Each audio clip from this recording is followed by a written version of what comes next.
some of the active living outcomes read more like a met or not yet met situation as opposed to a scale of achievement. So you'll see here that for this class, we have the students' names, and then I'm starting to record using a date system where the letter of the first letter of the month and the date, and then what the activity is. So on September the 12th, we played animal tag, and you'll see here that April, John, and Thomas, yes, they all participated during the game of animal tag, but Olivia, she chose not to participate that day, so she gets a no on that day.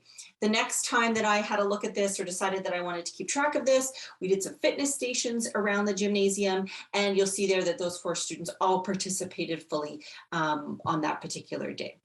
On October the 18th, we went skating at the local arena. So again, I'm keeping track of who participated in that event and then who didn't, sat out on the edge, wasn't really engaged. I want to keep track of the context for the not participating to help me maybe understand if there's a trend. So when we're having tag-like games, are those the times when Olivia is choosing not to participate?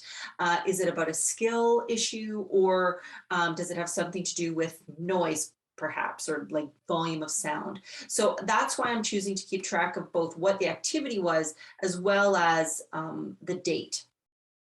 In the movement skill development, you'll notice up here that I have aligned the indicators with my own little thing. So E is for excellent, P proficient, A adequate, and Y for not yet.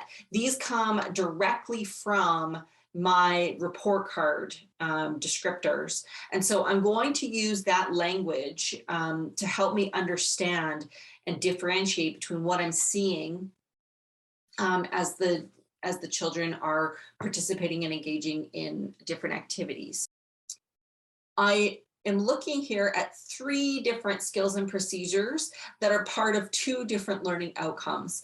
So you'll notice here that I have witnessed for these 3 students that even though this particular student was proficient in their ability to modify their strategies and tactics and demonstrate teamwork, they actually weren't as strong when it came to their reflection on the exit slip that I gave them when they left at the end of the gym class.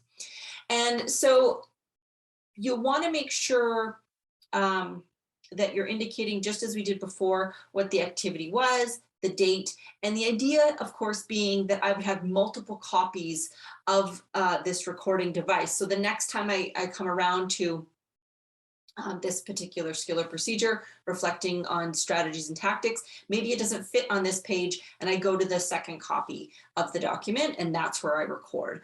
If I had teeny tiny printing, maybe I could fit more than one in here. What this allows me to do is when it comes time to do my reporting out to parents, I now have a collection of information where I can make an informed decision about how the student has performed in relation to each of those skills and procedures. Please keep in mind, as mentioned in the descriptor of the resource, that each of these skills and procedures, as well as the learning outcome, are informed and shaped by both the knowledge and the understanding elements. So you cannot rely just on the content of this document to build your understanding. You do need to refer to the entire curriculum as you're working through and capturing these pieces of student learning. This is simply meant to be a place where you could record this in a meaningful way to help you keep track of what it is you're observing in your physical education classroom.